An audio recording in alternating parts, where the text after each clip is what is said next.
আগে A B C D E F G H I J K L M N O P, এখন এটা কিন্তু নাই। ফনিক্সের way দিয়ে কিন্তু আমরা এখন এ বি সি ডি বা প্রোনাউন্সিয়েশন মেইনলি শিখি।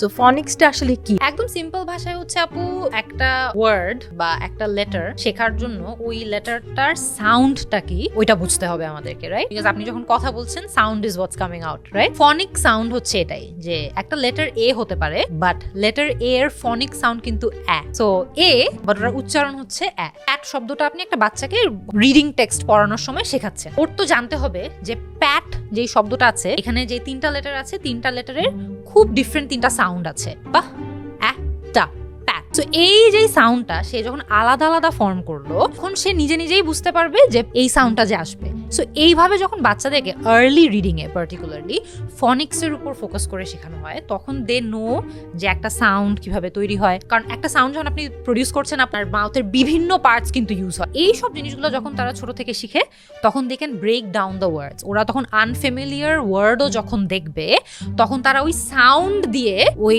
ওয়ার্ডটাকে ব্রেক ডাউন করতে পারবে অ্যান্ড ওয়ার্ডটার উচ্চারণটা প্রেডিক্ট করতে পারবে।